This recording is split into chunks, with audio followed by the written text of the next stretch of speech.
Hi, I'm Tricia with the Dexter A&W. We're going to be walking through today how to properly set up your keg for your special event and also how to troubleshoot it if you have any issues.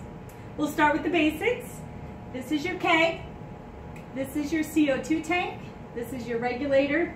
This is your tapper. At the end of both of them, you have your coupler. This is what we will attach to. So when we first get started, you will attach the white to the white side of the keg.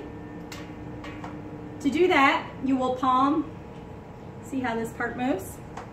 Move it up, you will hear a click. You repeat that process with the black. Move it up, you will hear a click.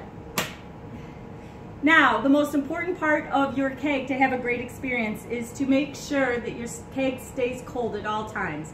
We will have refrigerated your keg at optimal temperature for at least 24 hours. When you get it, we will check that the keg has been pressurized. That is not something you need to do. When we get into the troubleshooting though, that will come into play. So there you go. This has already been turned on. We have it set already at the correct PSI for you, so you will not need to touch and should not touch this red button here. You leave that to us, it's been set. This is your on button for the CO2. It will already be set to on. If for whatever reason you see that it's in the off position, you would just move it down to on. So there you go. This is a proper setup and you're ready to go. Now let's say you have an issue and you need to troubleshoot. We're more than happy to help. We would just ask that you go through some of these simple troubleshooting ideas before giving us a call. So then just to back it up, you're going to want to check that you have proper connection and that you get that click. You're going to want to check that your keg is pressurized. If it's not pressurized, then that tells us that there is either a leakage issue or a CO2 issue and to call us.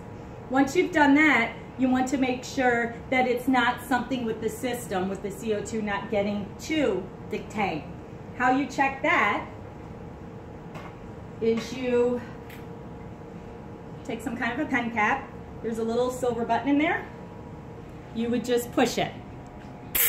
If you hear that, then you know the tank is getting pressure. If you don't hear that, this might be off down here and you would need to turn it on. Again, we will have these set for the proper PSIs, so it should be good to go there.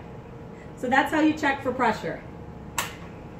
The next thing is if there is some kind of a leak, and that one you just listen for hissing sounds, or if you have a spray water bottle, you could spray in any of these points along here and along here to check for bubbles. That would tell you if there's any kind of leak.